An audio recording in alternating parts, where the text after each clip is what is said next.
Gravando, então. Boa noite, meus queridos. Vamos lá para mais um encontro aí. Nosso circuito de filmes clássicos aqui do Clube Goethe. Esse clube que me dá tanta energia, sabe, para continuar estudando, para estar aí nessa luta, sabe, da cultura. Não é fácil, não é fácil. O trabalho intelectual é um trabalho que exige muito da gente, exige tempo, paciência, enfrentar o tédio, né? Então, são guerreiros aqueles que conseguem ler um livro até o fim, são guerreiros aqueles que conseguem assistir uma ópera de 3 horas, que conseguem assistir um filme que está fora do gosto estético que a gente tem comum por aí.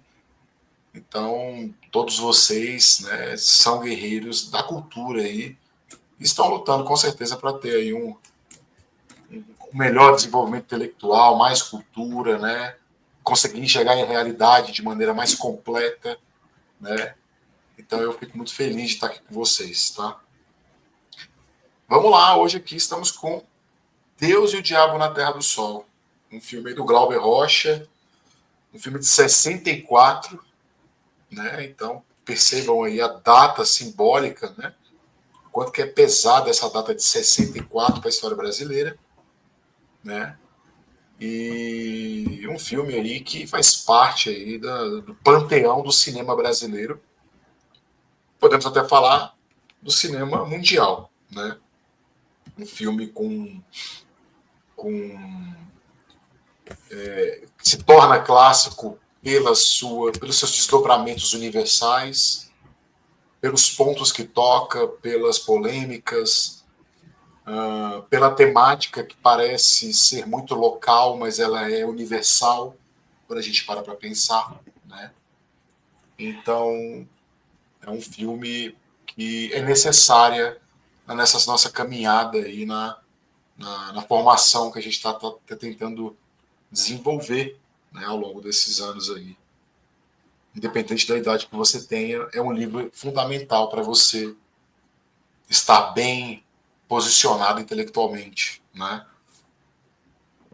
Então vai fazer muita diferença na vida de todo mundo aqui ter assistido esse filme. O nosso encontro aqui ele tem apenas 1 hora, é uma coisa mais leve, mais rápida. Vocês estão vendo aqui na tela aqui um Canva aqui, eu vou editar com vocês aqui, que nem eu fiz o primeiro encontro, né? Uma matriz aqui de ideias, de referências, né? De lições, a gente vai construindo juntos aqui. Eu tenho minhas anotações próprias, mas a gente vai montando aqui isso, tá? Vamos lá. Deus e o Diabo na Terra do Sol é um filme que ele foi eleito, né, pelos críticos de cinema brasileiros aí, pela Associação dos Críticos, né, de Cinema. Ele foi eleito entre os 100 melhores filmes, né? Ele foi eleito o segundo melhor, maior filme brasileiro de todos os tempos. Então ele está no segundo lugar aí dos melhores filmes de todos os tempos, né? E eu acho que quem assistiu pode concordar bastante com essa ideia, né?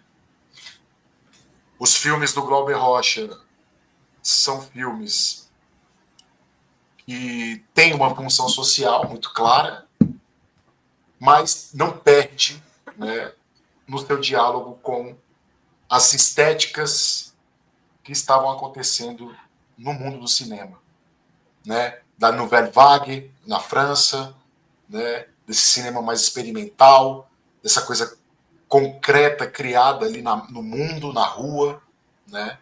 Então eu acho que é merecida a posição aí entre os top 10 melhores filmes brasileiros de todos os tempos. Tá?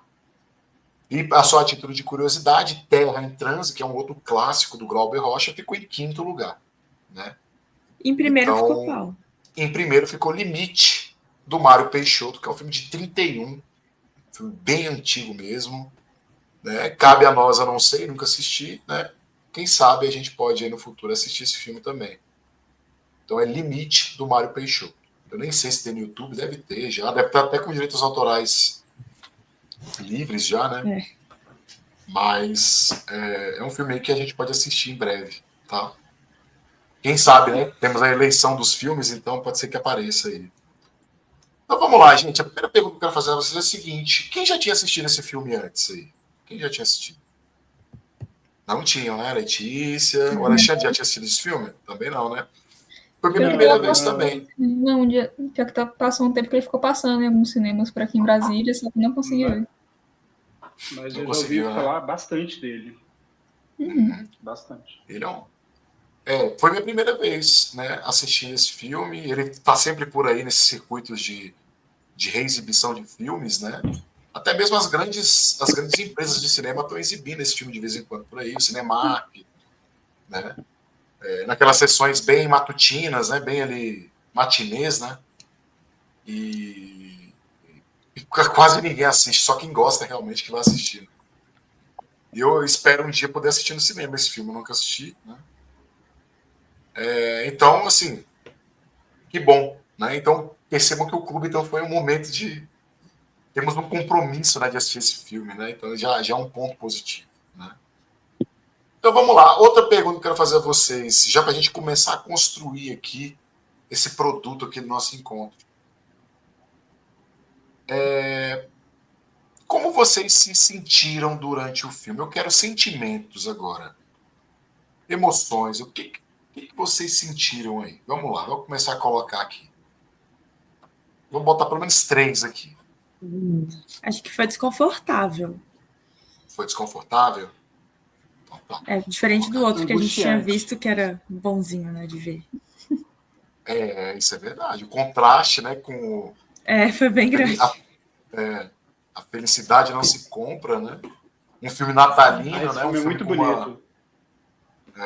Sim. Um filme natalino, um filme, né, que natalino, agradável, né, aos olhos, né? Sim. Apesar da gente ter assistido a versão, né? A gente bem americano, né? A gente assistiu a versão colorida aqui, não foi? Acho que todo mundo aqui que assistiu. E assisti a versão preto e branco. Preto e branca, né? Que deve ser uma outra experiência bem diferente, viu? Bem diferente. Totalmente. Então, eu assisti a versão colorida aí, que era a versão gratuita, pirata que a gente tinha na web aí, então foi ela mesma, né? Ah, tá. Então vamos lá. Então, pela HBO. Pela HBO, muito bom. Então, o primeiro sentimento, então, a primeira sensação aí, o desconforto, né? Então, foi desconfortável, então, para a nossa querida Ana Luísa. O que mais? Que outro tipo de sensação, sentimento que vocês tiveram? Angústia? Meio... Então, vou colocar aqui. Parece que você sente o calor que... Não sei. É muito esquisito. Mas é muito bom. Muito bom. Olha só. O que tem o calor? Como é que foi que você falou? Parece que a gente sente o calor que eles estão passando naquele momento. Parece que... sim. Aquela seca, aquele... Interessante. No final é interessante. Isso. O que já não pode nos colocar, então, numa parte de referências, né, desse filme. Vocês acreditam que esse filme tem um certo diálogo com Grande Sertão Veredas, de Guimarães Rosa? Sim, eu lembrei. Exato. Então a gente já pode, com certeza, aí, colocar Grande Sertão Veredas aí como uma referência desse filme, né? Grande Sertão Veredas foi publicado ali na década de 50, né? Então, e tomou conta, né, da intelectualidade brasileira, né, da crítica literária, alcançou até mesmo a Europa Central, a Alemanha, onde o nosso Guimarães Rosa foi diplomata por um bom tempo. E aí uma novidade que eu fiquei sabendo agora na Deutsche Welle, né, que é um grande meio de comunicação alemão, né, fizeram agora uma nova tradução de Grande Sertão Veredas, que será lançada na Alemanha em 2026. Né? E o próprio Guimarães Rosa, ele assume isso em vida, de que a sua construção, né, poética ali em Grande Sertão Veredas tem muitas proximidades com a construção, com as construções gramaticais alemãs, né? A questão do verbo que vem no final de uma frase, sabe? A mudança de sujeitos e objetos durante uma frase também.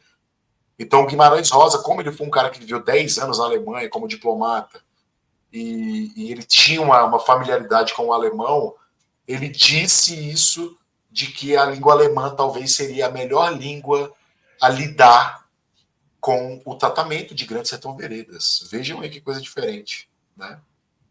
Então, Grande Sertão Veredas é uma referência por esse calor, Alexandre. Você tem toda a razão.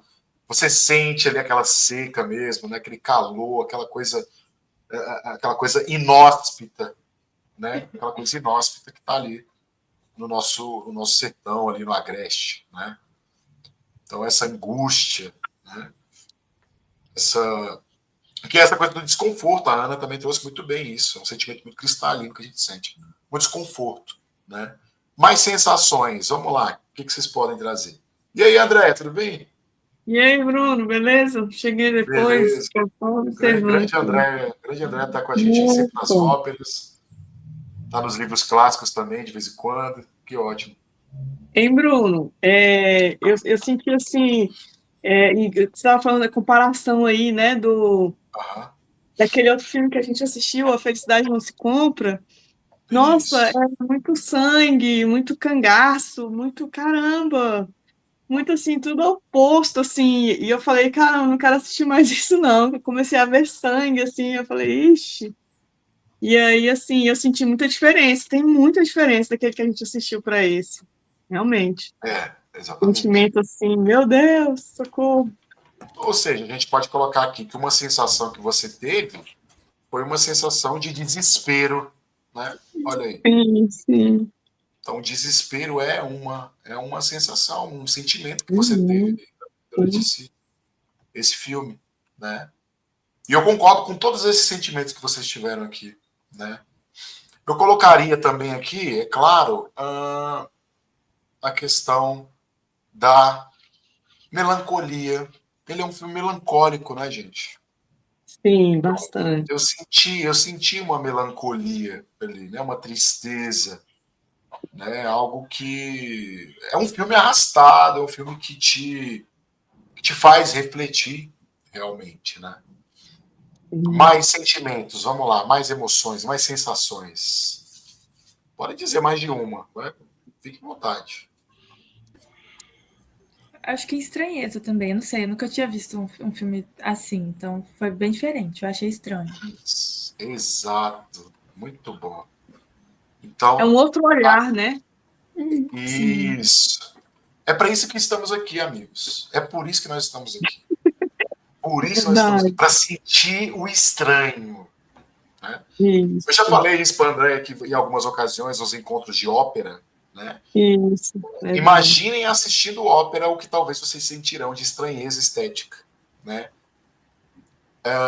Porque não é comum, não é natural para nossa época assistir uma ópera, assistir um filme em preto e branco, assistir um filme que vai trazer reflexões tão profundas assim. Apesar de vários diretores nos últimos anos tentarem colocar simbolicamente grandes reflexões, como Lars von Trier, como Yorgos Lanthimos, né? Então, assim, mas o que é interessante do nosso desenvolvimento intelectual, do nosso desenvolvimento estético, é exatamente o sentimento do estranho, é o sentimento do Uhum, feio, né? Tem uma uhum, frase que eu disse para a Andréia nos nossos encontros de ópera, que é o seguinte: a arte, ela nos causa estranheza para uhum, que nós não estranhemos mais o mundo, né? Então, ela nos causa uma estranheza para que a gente tenha um amadurecimento intelectual, para é que esse isso. mundo não seja estranho para nós. Por exemplo, é você desde a infância, por exemplo, tendo convivido com artes visuais, por exemplo, escultura, pintura, e você chega certa vez num museu, está tendo uma performance, por exemplo. Ou você está passando numa avenida, sei lá, no centro de São Paulo, ou aqui no setor comercial sul de Brasília, lugares muito agitados, ou ali, sei lá, ali perto ali da Catedral de Brasília, do museu, tem muitas expressões artísticas ali. Você vê uma batalha de rimas, você vê uma performance, você vê uma instalação. Então são coisas que nos estranham, fazem a gente estranhar realmente, fazem confundir as nossas noções de beleza, né? Mas isso nos prepara para que a gente olhe para esse mundo com cada vez menos estranheza e com cada vez mais consciência. Não é verdade? Então, eu acho que essa estranheza estética é um sentimento importante, né? E É interessante. exatamente por isso que a gente está aqui. É exatamente por isso. Fique à vontade. Hein, Bruno? É interessante o que você está falando, porque, assim, às vezes passa no semáforo e tal, tem o pessoal pedindo, né? Ou então vendendo amendoim. Mas um tempo desse, eu vi um tocando violino e o outro tocando sax. E, assim, eles estavam pedindo dinheiro para estudar, né? Que era da escola de música e tal. E eu fiquei encantada, porque eu nunca tinha visto aquilo, né? O pessoal tocando violino no farol lá da Asa Sul, né? Tipo, no semáforo da Asa Sul, assim, por umas 3 horas da tarde. Eu falei, caramba, nossa, e menino novo, tipo, 16, 17 anos. Foi bem tocante esse dia, né? Assim, não é normal, né? Você tá no carro, assim, e de repente tá tocando um violino, assim, lá no semáforo na Asa Sul, assim, você vê um moleque, né? Tipo, 16 anos com essa mentalidade aí já muito fera. Exatamente. Eu nunca vi. Olha aí, uma coisa que eu não passei por essa estranheza estética de ver alguém, né, pedindo uma ajuda no trânsito tocando violino. Nunca vi, né? Mas tá aí uma estranheza, né? Outra sensação, aí uma sensação que eu tive aqui foi a primeira. Acho que a primeira sensação que a gente tem no filme, gente, não se pode estar enganado disso, é a revolta, né? É a revolta, né? O nosso querido como é que é o nome do nosso querido protagonista lá? O Manuel, né? É o Manuel? Manuel, né, gente? Manuel, né? Isso.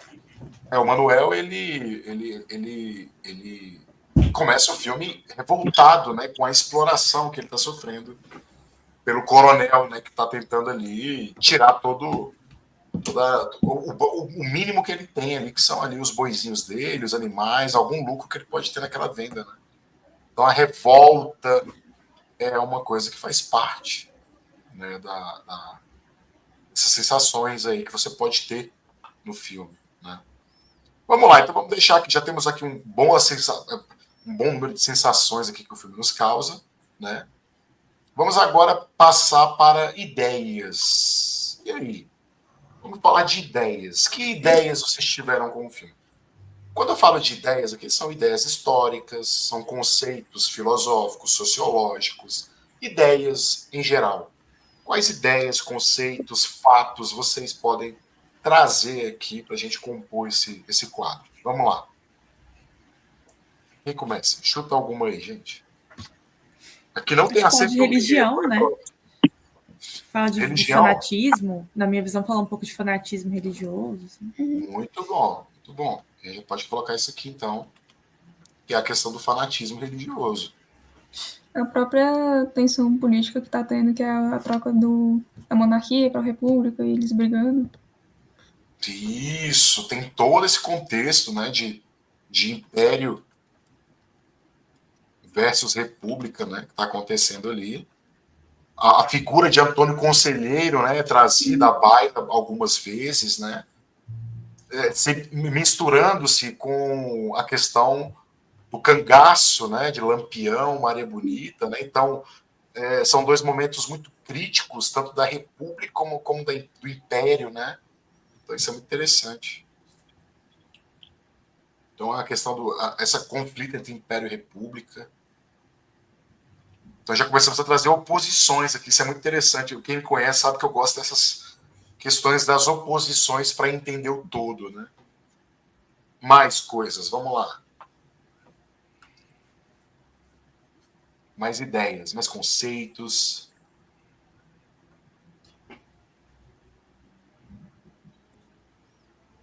Vocês não acham que é um filme que fala bastante também sobre destino? Fala sobre destino, né?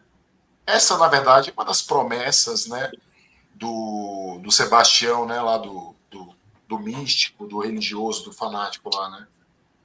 De que o mar vai virar sertão, de que o sertão virará mar, né? Então, o nosso destino é realmente caminhar para essa né? Sair dessa pobreza e chegar na abundância, na riqueza, onde todo mundo vai ter as coisas, né?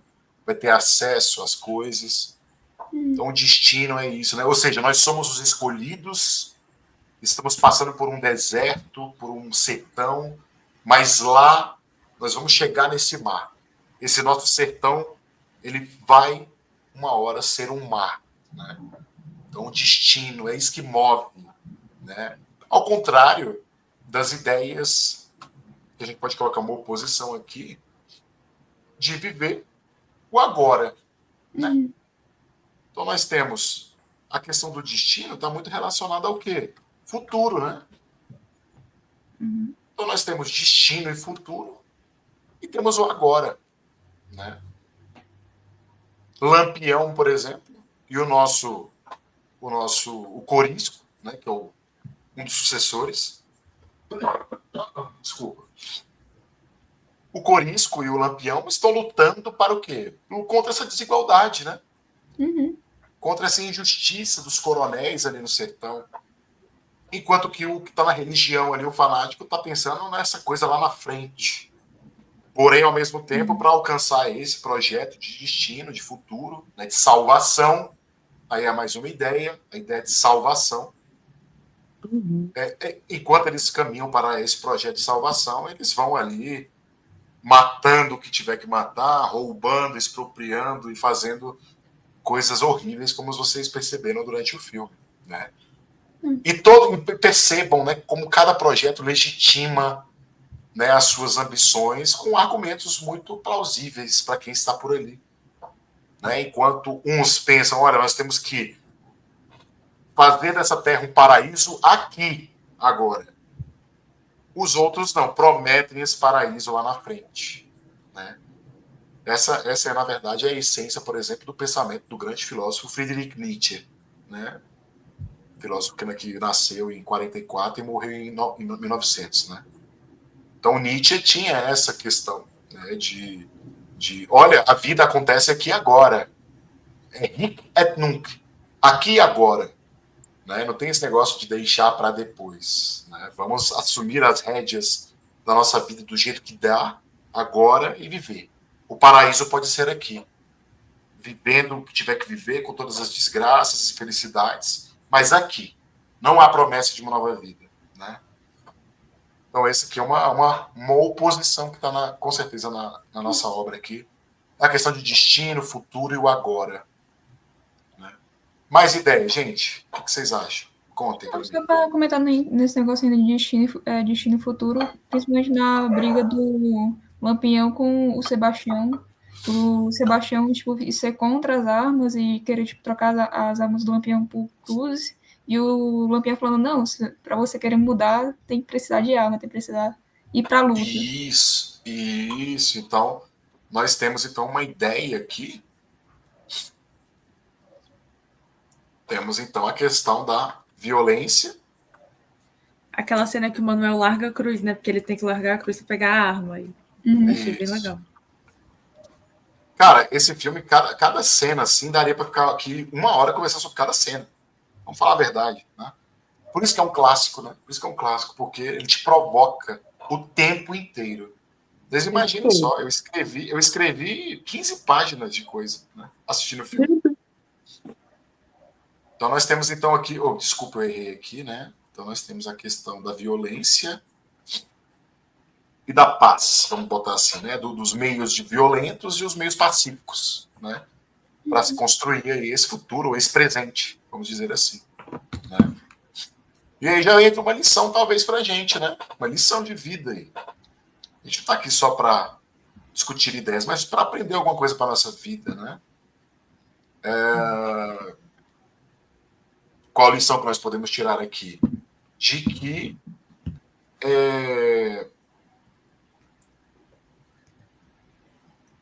a violência, né? Que a violência ela é um meio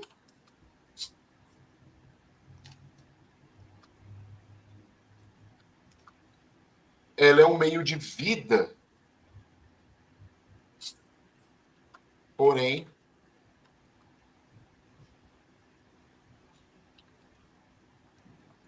no momento, na situação certa. Pode ser uma lição de vida essa que a gente pode tirar daqui. Aí vocês pensam, então quer dizer que você está validando a violência? Não. A violência é você simplesmente sair desse lugar de paz, sair desse lugar passivo, né? É de você, ao sofrer uma violência, reagir contra essa violência, né? Ao você sentir uma situação de opressão, reagir a essa opressão, né? Então a violência, ela é um meio de vida, porém, no momento e na situação certa, né? Pessoas que têm inteligência, sabedoria, elas sabem colocar o momento de agir de maneira pacífica, de agir de maneira mais hostil, mais violenta, mais agressiva, né? Isso faz parte, né, da nossa vida. Pelo menos essa é uma lição que eu estou colocando aqui, tá? Para mim, eu falo por mim, né?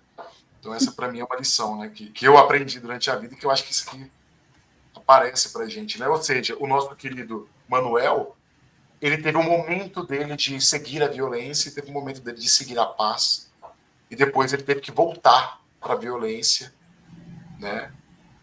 Ou seja, ele começa a obra fazendo o quê, gente? Assassinando, né?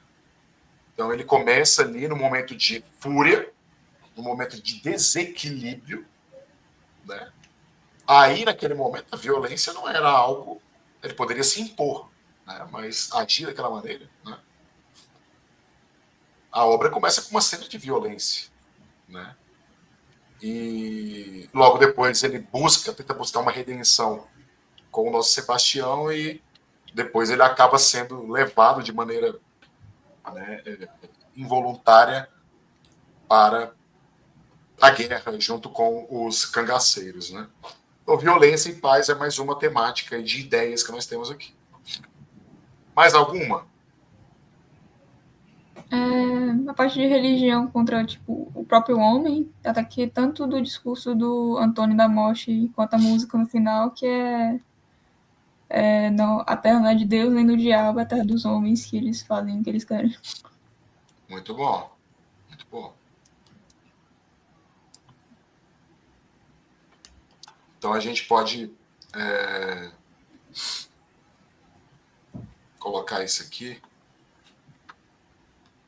Terra dos homens, terra de Deus, ou do diabo, né?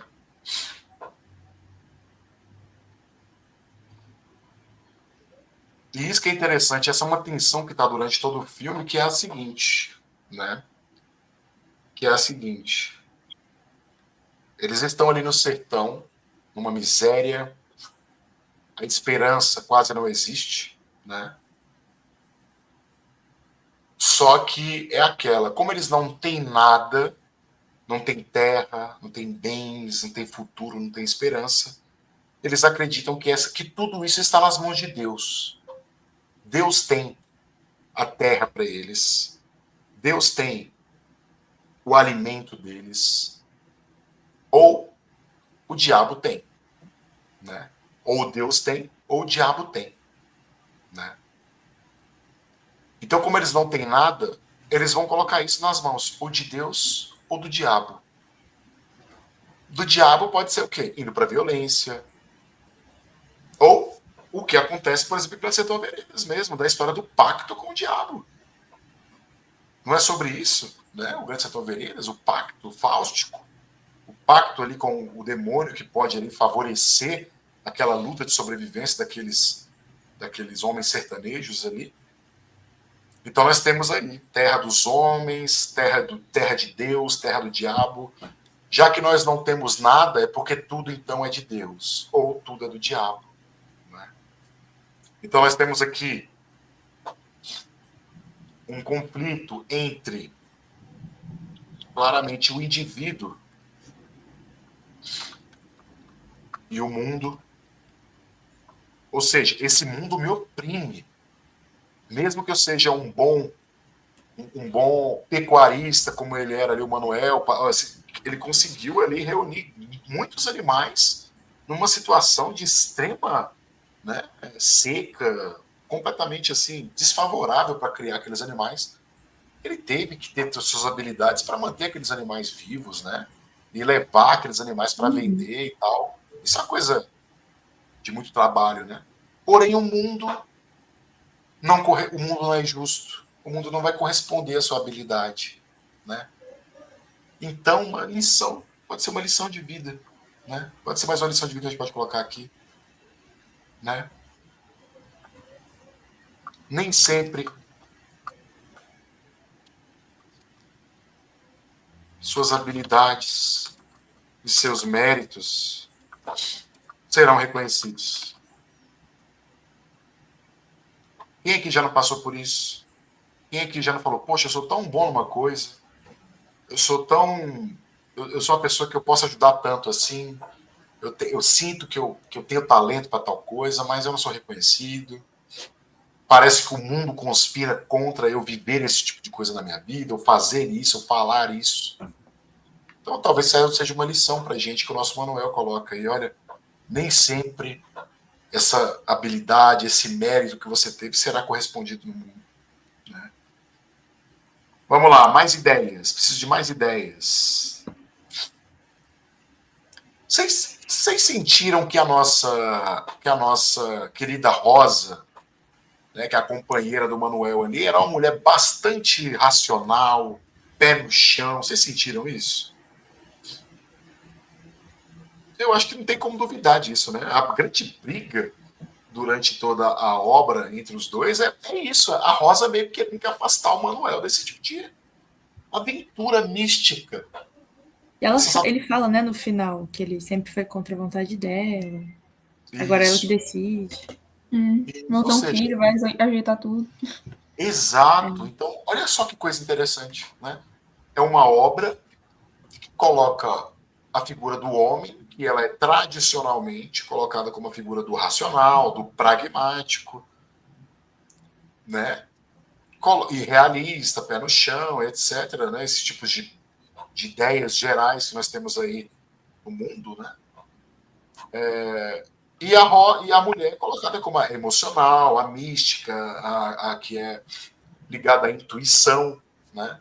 Aquela que tem um conhecimento, né, das coisas, mesmo sem conhecê-las, apenas por um certo sentido, pela intuição.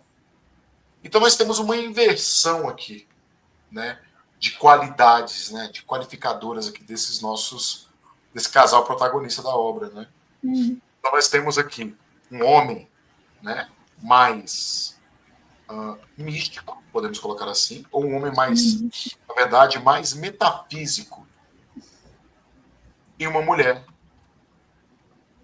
pragmática. É uma mulher que está pensando ali em, olha, meu amigo, isso não vai dar certo. Olha, vai dar merda. Vamos passar fome. Você vai matar em nome dos outros e não vai dar certo isso. Vamos trabalhar. Vamos sair daqui. Para com essas maluquices aí. Para de seguir esse maluco. Isso não vai dar nada. A primeira fala dela foi ele querendo comprar terreno para ter horta. Ela falando, tipo assim, não é uma boa ideia, tá tudo seco aqui. Exatamente. Então, olha que interessante. Nós temos um homem mais metafísico e uma mulher pragmática, né? Porque nos remete também a Grande Sertão Veredas. Que interessante, né? Parece que a grande referência que vai acabar sendo Sertão Veredas mesmo, né?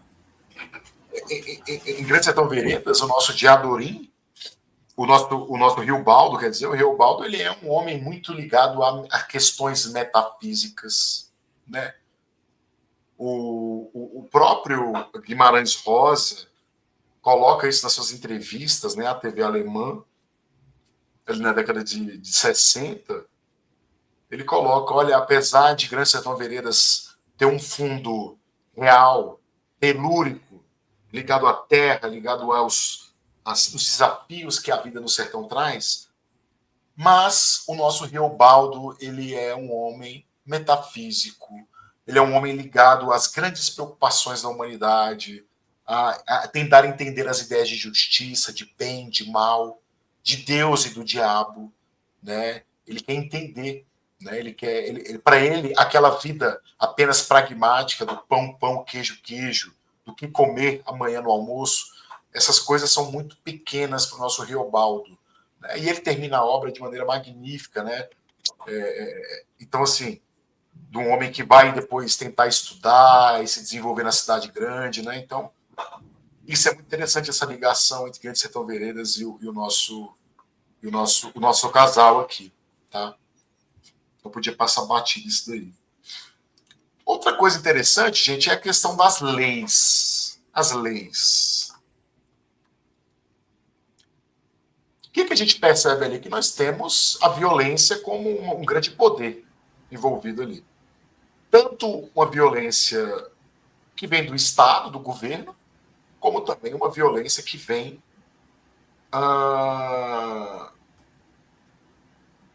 também da bala, da violência armada, paramilitar, né? Então nós temos a lei do governo, que é essa lei institucional, né? É a lei do então, voto. Isso, a lei do voto também, lei do governo, lei do voto, contra essa lei da bala, né?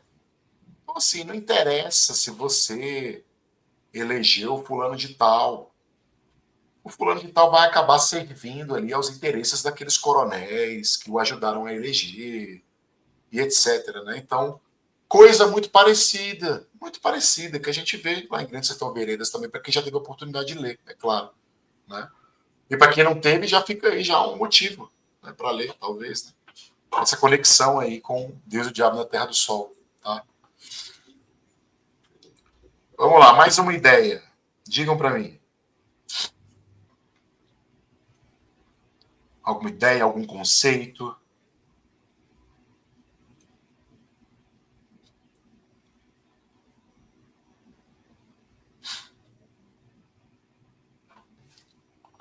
Uma coisa também interessante, então, uma outra ideia que a gente pode ter aqui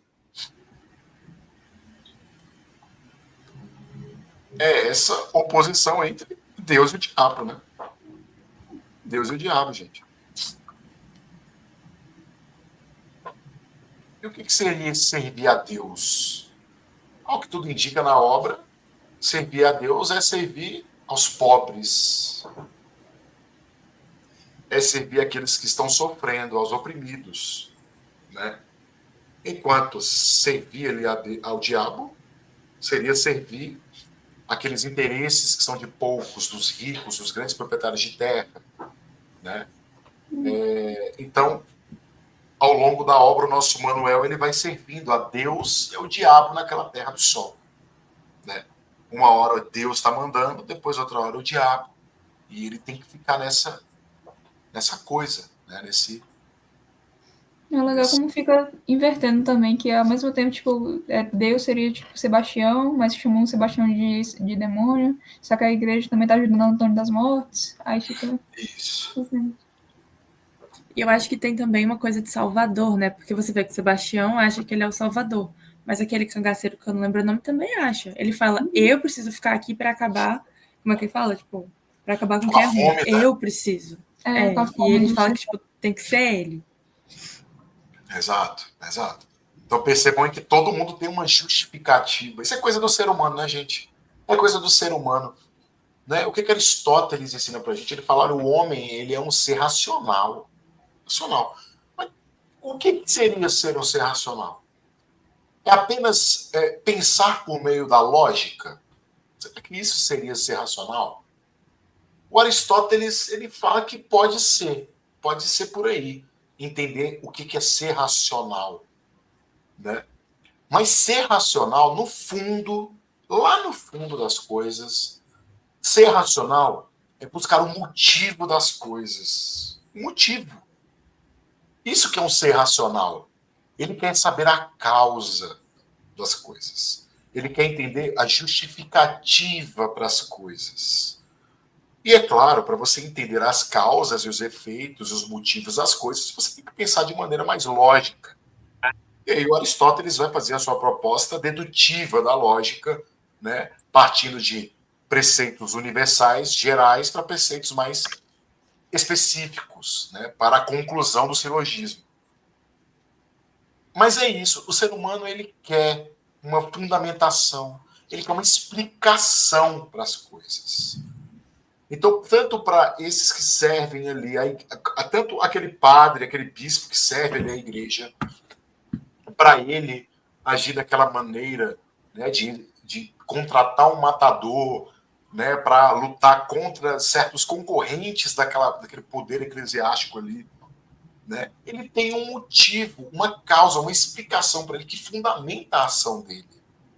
Isso que é ser humano. É você ter que fundamentar as suas ações. É isso que nos diferencia dos animais, né, gente? Os animais, eles vivem dos instintos, né? Os animais vivem daquilo que o animal não tem que pensar nos fundamentos da ação e nos efeitos da ação. Aí você pode me questionar, não, mas os animais, se você fizer tal coisa com um animal, ele vai aprender que aquilo ali não pode ser feito. Não, mas ele não chegou numa conclusão sobre isso. Ele foi condicionado a fazer aquilo. Foi adestrado, né? Ele não pensou naquilo, ele não deu uma razão para aquilo. Né? O ser humano não. O ser humano, ele pensa, e geralmente ele pensa errado, né? E age. Né? E age. Então, o nosso bispo está vendo seu poder ali, talvez, minado ali pelo Sebastião e os seus seguidores. E aí ele vê já talvez ali a galera do cangaço um pouco mais aliada a ele. Por quê? Porque também o cangaceiro tem também o seu discurso de salvação. Lembrem que o nosso Lampião e o nosso como é que é o nome do nosso? O Corisco, né? Que é um dos seguidores aí do Lampião, são super devotos de Padre Cícero. Então, essa combinação do poder da violência, do poder ali paramilitar, do poder da bala, do dinheiro que financia com o poder religioso são muito próximos, né? Então, nós podemos trazer de ideias aqui exatamente a questão dos poderes, né? São poderes em conflito. Poderes em conflito. Então, você tem um poder querendo manter a sua prevalência sobre um outro poder. E aquilo, o Foucault tem uma frase muito, muito, muito interessante, né? Serve aí para, como é que fala? Repertório cultural numa redação do Enem. Né? O poder, ele cria reação. Onde há poder, há reação. Né? Que é uma ideia da mecânica de Newton. Né? Então, onde há poder, ocorrerá uma reação. E é isso que acontece. O poder da igreja estava lá consolidado ali, com o padre Cícero e todos os seus santos. E aí vem um Sebastião, um Tião qualquer, falando que, olha, quase um Messias, né? Um Salvador. Olha, o sertão vai virar mar. Esse sertão aqui vai acabar. Né? Essa pobreza, essa desigualdade vai acabar. O nosso Sebastião também está lutando contra poderes institucionais. Está lutando também contra aquela própria igreja. Então, é a igreja lutando contra Sebastião e Sebastião lutando contra a igreja. E Sebastião retomando fundamentos desde Antônio Conselheiro, junto com a mística de Padre Cícero, junto com a desigualdade social que assola todo mundo.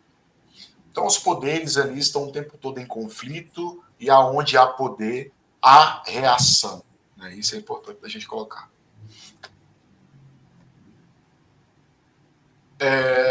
Mais ideias. Preciso de mais ideias. Vamos lá. Ou de mais referências também. Eu lembrei daquela música do Sai Guarabira, que fala que o sertão vai virar mar. Só que lá é uma coisa negativa, né, na música. Que fala da usina e tal. E no filme é uma coisa positiva, é uma promessa, né? Então eu achei legal o contraste, porque é a mesma frase. Sim, sim, sim. Sertão vai virar. Qual é o nome mesmo do grupo mesmo? É Sai Guarabira. Sai Guarabira, né? É o nome da música, não é? É o sertão vai virar mar.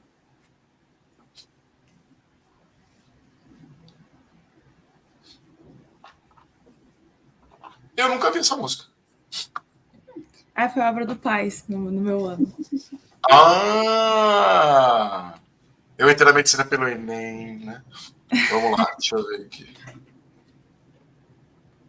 Sai Guarabira. Legal. Sobradinho. Isso, é verdade. Se chama Sobradinho a música, né? Isso. Ah, que legal. Vou colocar aqui. É muito bom. Gostei. Tá aí a referência, então. Pronto, tá aqui. Boa, Ana Luísa, boa. Mais, quero mais coisas, quero mais. Vocês têm mais aí. Vamos lá. Olha, de referência, eu vou trazer mais uma referência para vocês aqui. Né? Para mim, existe um tom, né? Um tom aqui de tragédia grega. Tá? Tem um tom aqui, tem uma referência às tragédias. Né? Por causa da Em que sentido? Por causa da canção de Anunciação? Também. Mas pela característica do protagonista, do nosso herói. Né? Para mim, né? E eu vou até citar o que parece um pouco, né? Para mim parece muito, por exemplo, com a tragédia de Orestes, do Ésquilo. Parece muito com o Édipo do Sófocles. Parece também muito com o Ájax, que também é uma outra tragédia do Sófocles. Parece também... Ájax era o segundo maior guerreiro grego depois de Aquiles, na Guerra de Troia. Né? Parece também muito com... Deixa eu pensar aqui. Orestes, Édipo, o Ájax. Quem mais? Acho que esses estão suficientes. Em que sentido? No sentido de cometerem um erro por desmedida, sabe?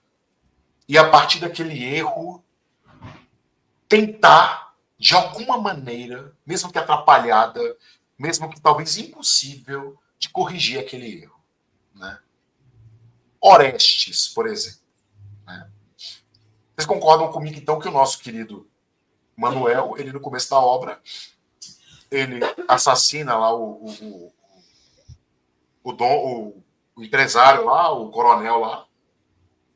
E a partir daquilo ali, tem vários efeitos trágicos na vida dele. Pelo que parece, matam até a família lá do Manuel, mata a mãe, se eu não me engano. E aí eles têm que fugir, já ficam sem onde morar, vão ter que fugir, viverem como fugitivos. E aí ele já entra de cabeça na coisa do Sebastião, e logo depois não dá certo a coisa do Sebastião, a Rosa, né, que faz o serviço sujo, nos lembrando claramente, para quem já pegou a referência aí também, nos lembra bastante a famosíssima Lady Macbeth de Shakespeare. Né? Quem conhece Macbeth de Shakespeare aqui? Macbeth é uma tragédia de Shakespeare, né, onde um general decide dar um golpe no reino onde ele mora, e a esposa dele acaba que assume o punhal para matar o governante, o monarca, e colocar o marido numa posição privilegiada para aquele golpe acontecer. Né? Então a Lady Macbeth é muito, para mim, parece uma referência muito clara com a Rosa. Né? Então na tragédia grega nós temos o quê? O que o herói grego ele comete? Ele comete um ato de desmedida, que nós, dando os estudos lá de filosofia, né? Eu sou formado em filosofia pela UNB, para quem não me conhece, lá no estudo da filosofia e no estudo também da teoria literária, né? O herói, o que ele faz? Ele comete um ato desmedido que se chama em grego hybris. Hybris se escreve Hybris. Hybris ou hybris. Esse ato desmedido, então, será aquele desencadeador de várias consequências trágicas na vida do herói trágico, que é aquele que vai tentar dar um jeito na vida dele depois dessa tragédia. Né? E geralmente está tudo errado. Tudo vai se descambar para um fim, né, para uma coisa terrível. Orestes aconteceu isso. Orestes é filho de Agamenon e de Clitemnestra. Né? Agamenon era um dos monarcas dos gregos na Guerra de Troia, e Orestes é um dos filhos, né? E assim que ele volta da Guerra de Troia, o Agamenon, a sua esposa, junto com um amante, acaba armando a morte de Agamenon dentro do palácio. Deixam 2 filhos, né? Um deles é Orestes, e Orestes e Electra, e Orestes, então, acaba se vingando do pai, matando a própria mãe, e depois ele vai fugir, né? E aí as fúrias infernais virão buscar o nosso Orestes, porque ele cometeu um crime de sangue, e crime de sangue tem que ser punido, né? Então, Orestes, essa ligação fica muito clara para mim de Orestes com Manuel, né? Ele mata um grande nome daquela sociedade ali, que é um coronel, né? Uma figura super importante. Imaginem só, ele não está matando ali um pobre coitado que encontraram na rua. Ele está matando ali um coronel, né? Então, Orestes, eu acho que parece ser uma figura bem interessante. Édipo também passa por esse tipo de coisa, né? Ele acaba ali, por não saber dos fios do destino, acaba matando o seu próprio pai sem saber e acaba se casando com a mãe. Mas logo depois que acontece isso, ele acaba se cegando, fura os próprios olhos e se exila da cidade de Tebas, buscando algum tipo de salvação, mas isso não vai ser possível. Né? E o Ájax era o segundo maior guerreiro do exército grego, e ele, assim que o Aquiles morre, ele tenta ficar com as armas de Aquiles, com os escudos de Aquiles, etc. Negam isso a ele, dão a um outro camarada. Ájax fica completamente alucinado. A nossa deusa Atena acaba colocando na cabeça... A Atena não, a Afrodite acaba colocando na cabeça dele de que aquilo ali é algo que ele não deveria aceitar, acaba colocando ele num estado de loucura, ele acaba matando os animais que serviam para o alimento daquela tropa grega, e ele acaba sendo depois condenado pelos gregos, e o seu fim é acabar com a própria vida, lançando-se sobre a própria espada. Então essas são figuras da tragédia grega que resumem um pouco, né, dessa tragédia que o nosso Manuel acaba sofrendo aqui. Né? O pessoal saiu aqui, voltou. A André voltou aqui, tá aqui. A Lorena falou com a gente que ela tá querendo entrar. Estão conversando aqui, né, e tal. Podem continuar conversando no chat aí, fica à vontade.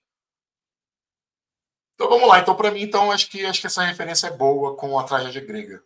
Tá? A gente não poderia deixar de passar isso. Um outro tipo de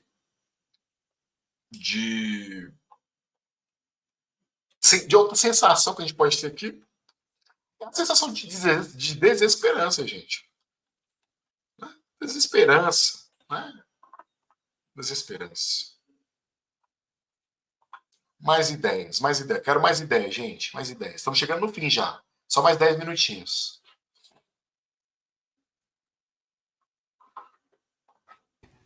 Eu posso falar uma lição? De ideias eu tô sem. Oi? Eu posso falar uma lição que eu lembro, porque ideias eu tô Pode, sem. claro. Por favor, pode falar. Não, mas lição é do próprio... Esqueço o nome do cara. Corisco? Dele, que ele fala que ele não... Que ele viu que a vingança dele, com essa matança, ele vê que não adiantou nada. Ele achava que ia dar certo depois de matar um cara que fez mal a ele 20 anos atrás.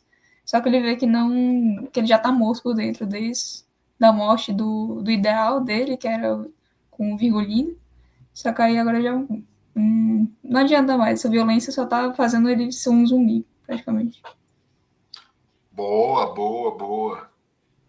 Então, qual lição? Como que a gente pode resumir isso aí? Vamos lá, ChatGPT, resuma a minha ideia em 10 palavras, né? Vamos lá, e aí? Como é que a gente pode resumir essa lição, então?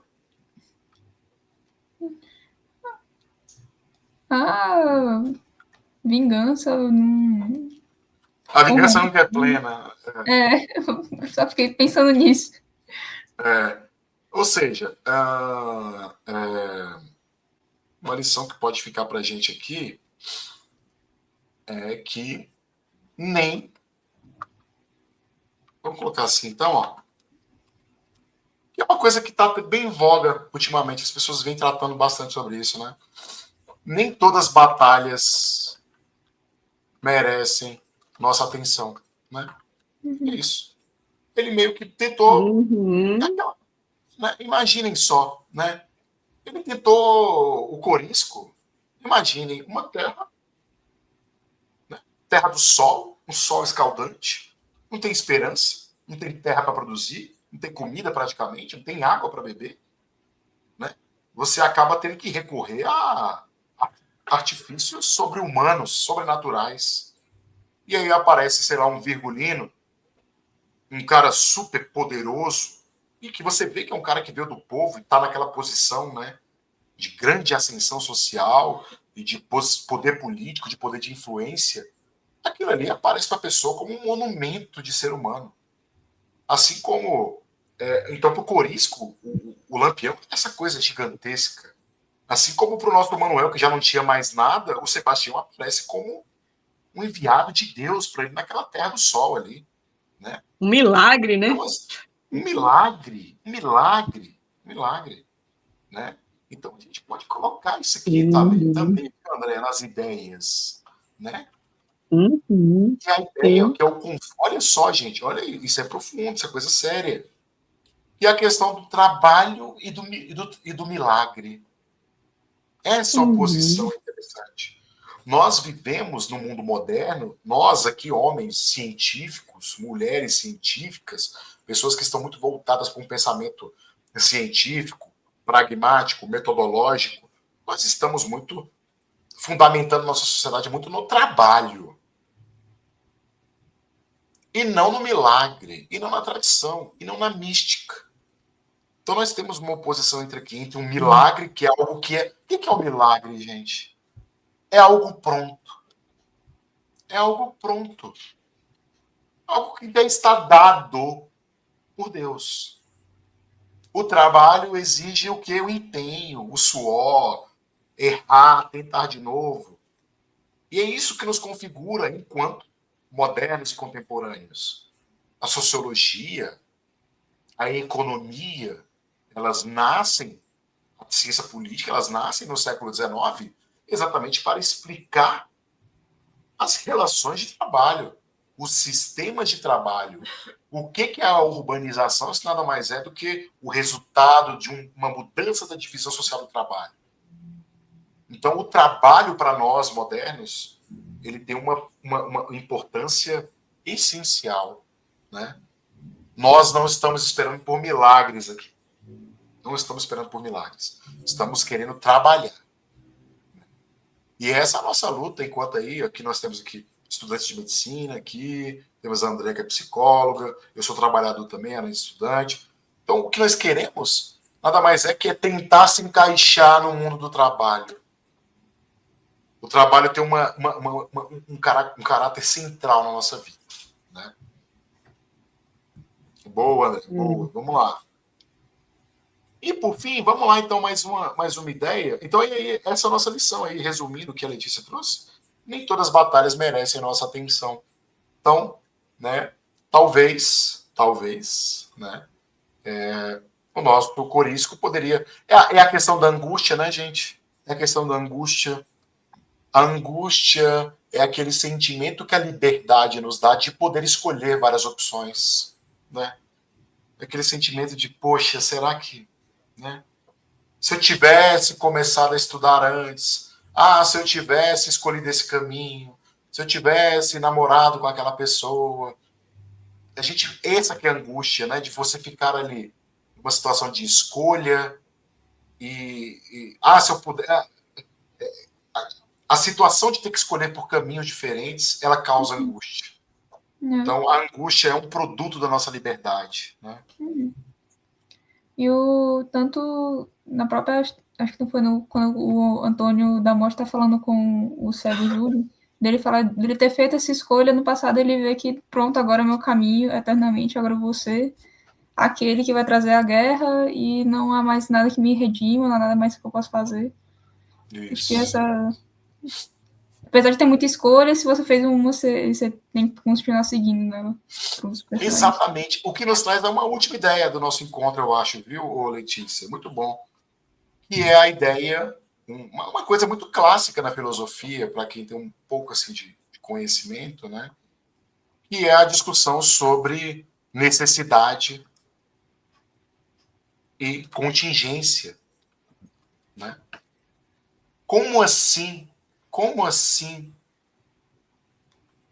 Quem disse que as coisas têm que ser assim para sempre, né?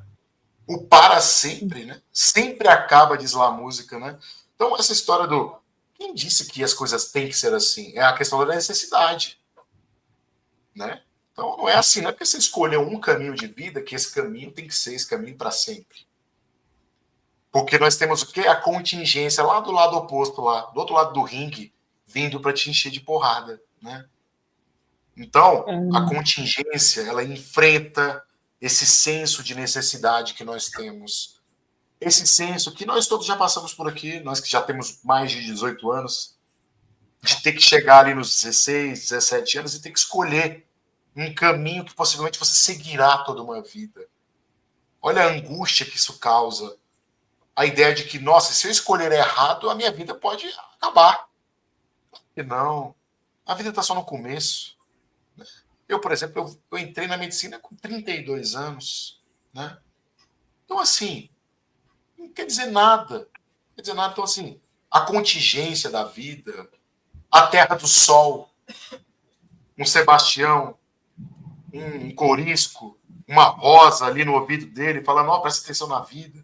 Isso ali muda, né? Esses ideais que a gente... Às vezes a juventude causa isso na gente, né? A juventude causa isso na gente. E aí é mais uma lição, talvez a partir da nossa última ideia, uma última lição, né? De que o para sempre, então, pegando a música lá da Cássia Eller, né? O para sempre sempre acaba, né? E é certo, sempre acaba mesmo. E é aquela. E outra ideia também, outra lição também é que não há apenas um caminho para ser feliz. Essa pode ser também uma ideia e uma lição que a gente pode ter. E que sirva de lição pro Corisco, por exemplo. Né? Eita, meu teclado aqui deu um pau aqui, peraí. Meu Deus do céu. Meu Deus, será que acabou? Acabou a pilha do meu teclado. Tudo bem, ainda bem que foi no último minuto, né? Aos 45 do segundo tempo, né? Mas depois eu completo ali. Mas aí temos aqui todo um quadro, gente, de coisas interessantes que podemos falar aí. Né? Alguém quer colocar mais alguma referência? Quer colocar mais um sentimento, mais uma ideia? Se não tiver, a gente pode encerrar, tá bom? Ei, Bruno, Mais... eu vou só Pode falar falar, uma frase aqui que eu achei muito legal, assim, esses dias que eu tava. E nada é, né? Tudo está, né? Tem tudo a ver, né, com o tema de hoje. Exato. Exato. Que já é aquela coisa, né, da contingência, né? Daquela coisa lá aquela coisa do rio, né? Você não banha duas vezes no mesmo rio, né? As coisas estão mudando, gente, né? A única coisa que permanece é a impermanência, né? Frase de filósofo. Então, as coisas estão o tempo todo mudando. O mundo é dinâmico, a vida é dinâmica. Não existe apenas um caminho para ser feliz. O que a gente julga, às vezes, na juventude, como um para sempre, como uma resposta definitiva, nem sempre será a resposta das coisas, né? Então, eu acho que a gente tem que ter bastante atenção a essas lições aí. Então, ficou bonitinho aqui. Eu acho que a gente tem um bom produto desse nosso encontro, uma horinha, né? Certinho. Vamos tirar aqui, fazer aquele print da foto no final, com a nossa foto? Eu vou tirar aqui a tela. E aí vocês podem se posicionar aí como quiserem. Pode arrumar o cabelo, né, Bruno? Peraí, eu só ver aqui o negócio. Só um segundo.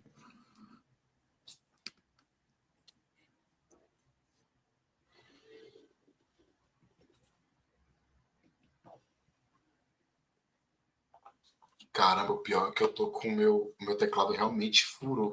Como é que eu faço para dar um print nessa tela aqui? Meu Deus, espera.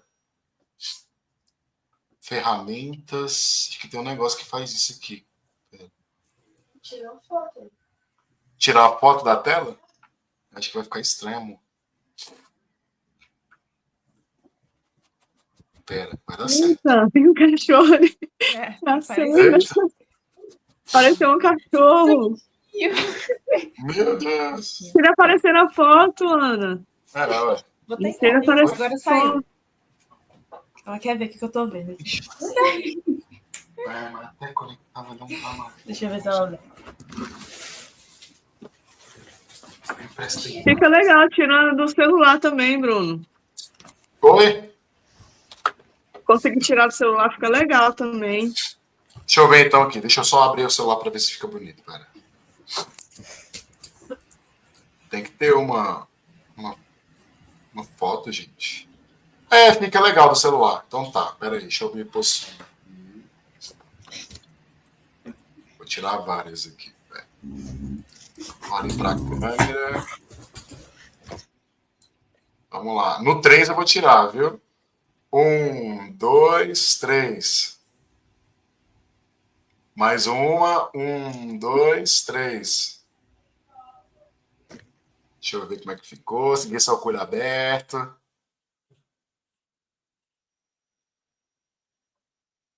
Tá ótimo, gente. Adorei. Adorei. Ficou bom.